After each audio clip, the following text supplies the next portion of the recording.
ancestors gave me gifts to read cards, predict and heal. My name is Daphne, but spirit calls me bye-bye love. Angels communicate through numbers. Intuition is so deep. Hi everyone! Welcome po sa inyong almost personal reading. I want you to know that this is a general reading. So you may resonate po sa buong reading na ito or baka konti lamang. Take what's only yours. I also want you to know that this is a timeless reading. So whenever you find the video, the message is meant to find you. Tignan natin ang mga nangyayari sa paligid. Your first card is the Nine of Hazards and the Queen of Wands.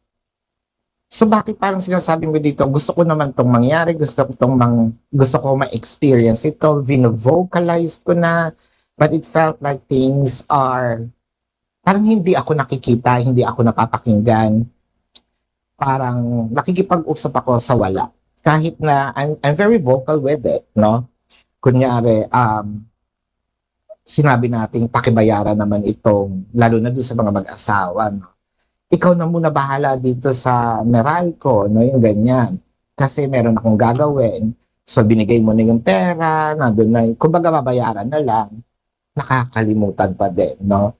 It can be a request, it can be something that you probably demand, or sabihin natin, kahit pa-cute mo lang sinabi, no? Na parang, uy, parang gusto kong, nag-crave ako ngayon ng matcha. Hindi ako nagmamatcha eh. Nasisira siyan ko doon. Ako personally. Kunyari yun nga. Gusto ko ng matcha today. Parang hindi ka niya naririnig, no? Parang, uy, sinabi ko, nag-crave ako sa matcha. Parang, okay. So, gusto mo ba bumili ko? Parang, isn't that obvious, no? Parang, pa-cute na nga yung sinasabi ko eh. Paglalambing na nga, naglalambing nga eh. Alam nga, tapos nawala yung sense of paglalambing kung sasabihin kong bili mo ko, no? With the Two of Wands, nako ha, ganito katanda, nagbibinanta. With the Two of Wands, meron akong ngayon, baka may regla ako ngayon, talagang pumipiyok ako. With the Two of Wands, nakikita natin dito, parang panandalian lang naman ito, no? Yung mga, or parang ang bilis din, feeling natin may mood swings, itong si person. Ayan, pati yung identity ko, no? Siguro naguluhan kayo. Ano ba, nagbibinata, pero magre-ready. Anyway, meron din tong doon, para kasing may mood swings, no? Itong si person. Hindi niya alam kung anong gagawin, o hindi mo alam kung paano mo ipapakita, sasabihin, at susundin ni person kung ano yung gusto mo. With the Ace of Cups, wow. So wala naman tayong problema sa mahal mo. Okay. So sinasabi ni person, mahal kita, mahal ka naman ni person. Hindi naman dito question. Nako, inaaway ko na. Inaaway ko na yung cards. Hindi kita inaaway. Para kasing sinasabi dito, mahal kita. Eh ako naman as a reader, or mahal ka niya, or mahal mo siya. As a reader, hindi ko naman kine-question. Hindi ko kine-question kung mahal niya or mahal nito yung person. Given, kasi ang tanong dito, bakit hindi naririnig? Okay?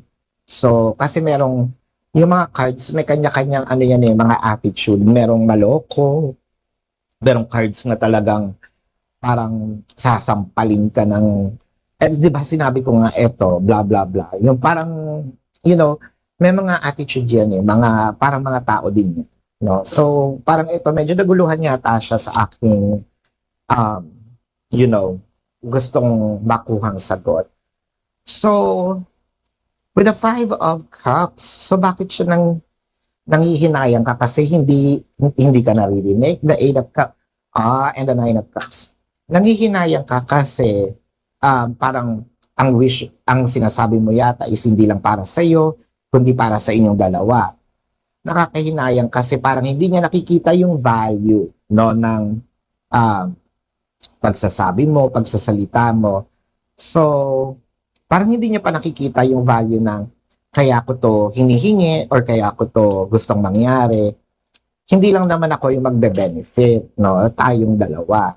So parang ang lumalabas dito hindi ka talaga masyadong napapansin, pinapansin, or hindi binibigyan ng halaga ang iyong sinasabi. Now, with the star, so bakit ganito? Ang sinasabi naman nung card, naririnig ka niya. Hindi lang ito ginagawa. So, things are becoming intentional. Oh.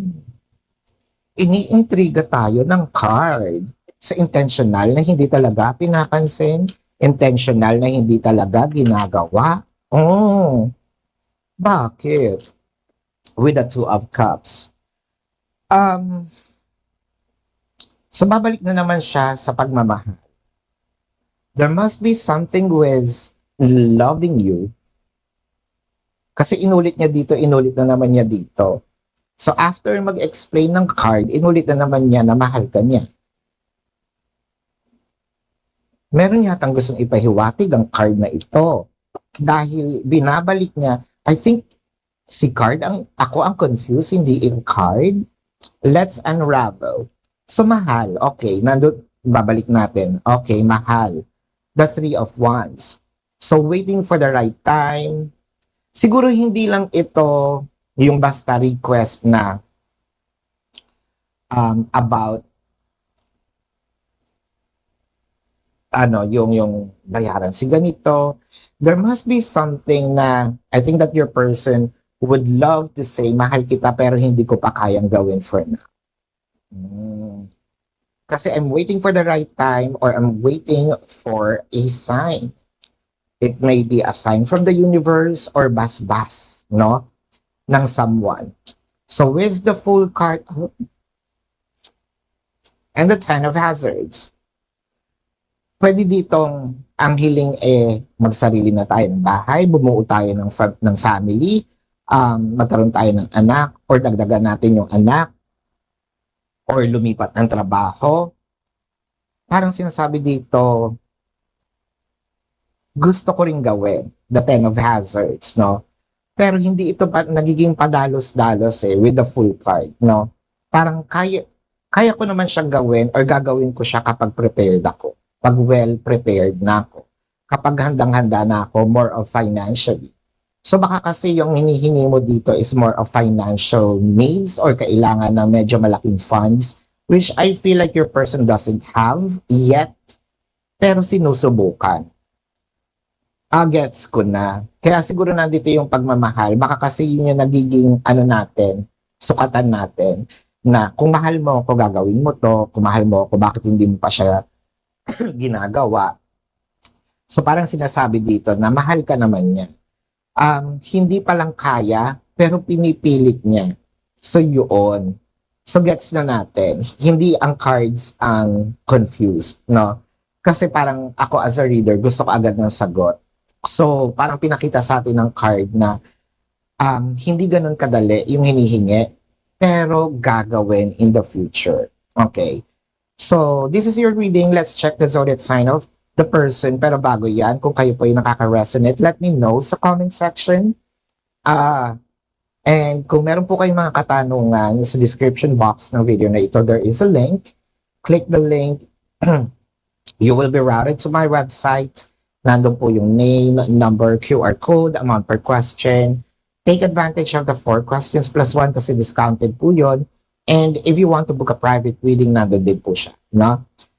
Let's check the zodiac sign. This can be their sun sign or a placement in their chart. Siyempre, reading nyo to, lalabas ang inyong zodiac sign, if not placement ng inyong chart.